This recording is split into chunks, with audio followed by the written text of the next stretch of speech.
Bangla film ইন্ডাস্ট্রিতে একঝাঁক টাটকা বাতাস বয়ে নিয়ে এসেছিল বেশ কতকগুলি নতুন মুখ। তাদের মধ্যে কারো কারো কেরিয়ার দাঁড়িয়ে গেলেও হারিয়ে গিয়েছে অনেকেই, আবার কেউ বা এখনো টিকে আছে সিরিয়ালের জগতে। তাদেরই মধ্যে অন্যতম একজন হলেন অভিনেত্রী ইন্দ্রাণী দত্ত।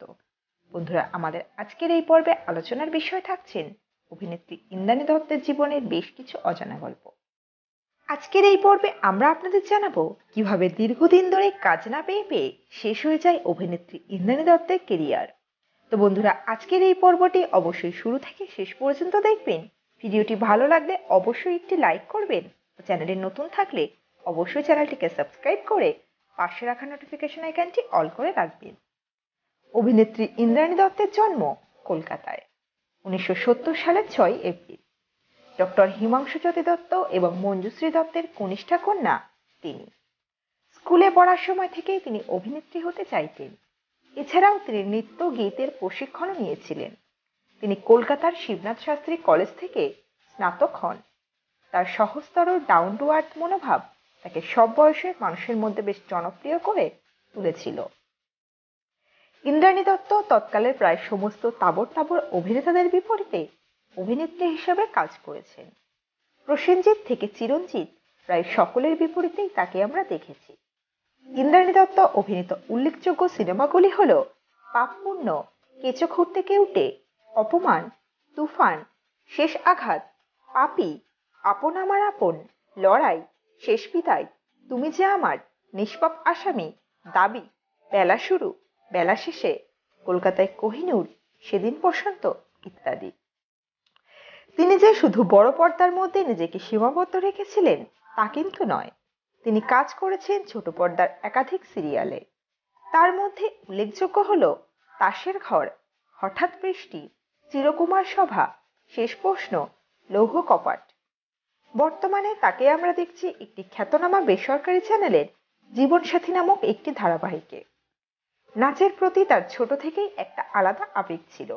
সেই আবেগ থেকেই তিনি কলকাতায় নিজের একটি নাচের স্কুলও তৈরি করেছেন। ইন্দ্রাণী দত্ত কলানিকেতন এখন কলকাতার একটি জনপ্রিয় এবং সুপ্রতিষ্ঠিত নৃত্য বিদ্যালয়ের নাম। ইন্দ্রাণী দত্ত প্রতিষ্ঠিত নাচের দল ভারত এবং বাইরেও অনেক অনুষ্ঠানে অংশগ্রহণ করেছে। এছাড়াও 2005 সালে ও 2010 সালে দুটি টিভি চ্যানেলের টেলিভিশন শো মহিষাসুর মর্দিনীতে দুইবার দেবী দুর্গার ভূমিকায় অভিনয় করেছেন এই অভিনেত্রী। এছাড়াও তিনি বেঙ্গল ফিল্ম জার্নালিস্ট অ্যাসোসিয়েশনের সেরা অভিনেত্রীর পুরস্কারও লাভ করেছেন। বন্ধুরা, এবার আমরা শুনে নেব অভিনেত্রী ইন্দ্রাণী দত্তের ইন্টারভিউয়ের বেশ কিছু অংশ। অভিনেত্রীকে একটি নামী পত্রিকার তরফ থেকে বেশ কিছু প্রশ্ন করা হয়েছিল। তাকে জিজ্ঞাসা করা হয়, ভালো কাজে অফার না পাওয়ার জন্য আপনার কি রাগ হয়? অভিনেত্রী জানান, না, ঠিক রাগ বলবো না, তবে ইন্ডাস্ট্রির প্রতি ক্ষোভ তো আছেই। অনেকটা সময় চলে গিয়েছে আমার। সে সময়টা আমাকে দিয়ে কেউ ভালো কাজে লাগাতেই পারত। সে সময় শুধু সেদিন চৈত্র মাস, কিছু ঘুরতে কেউটে, স্বপ্ন নিয়ে, মিত্তির বাড়ির ছোট বউ, বেশ কিছু হিট ছবি ছিল আমার।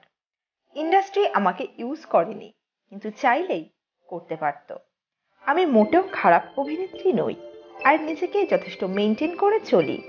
তিনি আরো জানান, অভিমান হয়তো কারো কারো উপরে আছে, তবে কারো নাম বলতে চাই না। কোনো কোনো কাজ দেখে মনে হয়েছে এটা আসলে আমার কাজ ছিল, এই রোলটা তো আমাকে দেওয়া উচিত ছিল। আসলে যাদের প্রতি আমার অভিমান তারা আমার খুবই কাছের লোক। এক সময়ের সহ অভিনেতা তাপস পালের প্রসঙ্গেও অভিনেত্রী ইন্দ্রাণী দত্ত বললেন একাধিক কথা। অভিনেত্রী ইন্দ্রাণী দত্তের আবাসনেই থাকতেন তাপস পাল। ঠিকানা জিজ্ঞাসা করলে তার উত্তর ছিল, আরে তাপস পালের বাড়িটা চেনো তো? ঠিক তার উল্টো দিকেই আমার বাড়ি। বলার মধ্যে খানিক গর্ব অনুভব করতেন ইন্দ্রাণী। শেষ এক মাসে অভিনেতার ফ্ল্যাটের জানলার পর্দাটুকুও সরতে দেখেননি অভিনেত্রী। মৃত্যুর আগের বেশ কয়েক বছরে তার চারপাশের মানুষের কাছ থেকে দূরত্ব বাড়াচ্ছিলেন অভিনেতা। তার অকাল প্রয়াণে সহশিল্পীদের স্মৃতিচারণে বারবার ফুটে উঠেছে সেই আক্ষেপ, অব্যক্ত অনুভূতি। তাপস খুব আমোদে মানুষ ছিলেন, খেতে এবং খাওয়াতে ভালোবাসতেন। নিজের জন্মদিন, স্ত্রী মেয়ের জন্মদিন ছাড়াও বাড়িতে অনুষ্ঠান লেগেই থাকতো।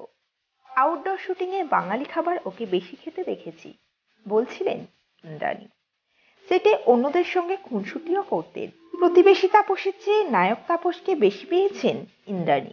আমার বেশিরভাগ ছবিতে নায়কের চরিত্রে ছিলেন তাপসদা। সেদিন চৈত্র মাস ছবিতে ওর নায়ক হওয়ার কথা ছিল, কিন্তু হয়নি, অভিমান হয়েছিল। এরপরই তরুণদার শুটিংয়ে আউটডোরে 14 দিন একসঙ্গে ছিলাম। তাপসদা আমার সঙ্গে কথা বলেননি, বললেন ইন্দ্রাণী। তাপসের শেষ জীবন ছিল যন্ত্রণাময়। অভিনেতা অভিষেককে বলেছিলেন, আমাকে এখন সকলে এড়িয়ে যায়, জানিস তো, জেল খেটে এসেছি তো তাই। তবে এড়িয়ে যাওয়া শুধু একতরফা নয়। তাপসদা ছিলেন না বলেই আমরা আবাসনের দুর্গাপুজো 1 বছর বন্ধ রেখেছিলাম, কিন্তু পরের বছর ফিরে এসে নিজের ঘরে ছোট করে পুজো করলেন। অনেকেই দুঃখ পেয়েছিলাম।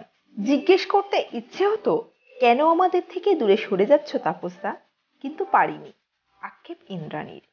অভিষেক বলেছিলেন, সেদিনও কথা হলো, ফোনে জিজ্ঞেস করলো, কতদিন দেখিনি তোকে, কবে আসবি?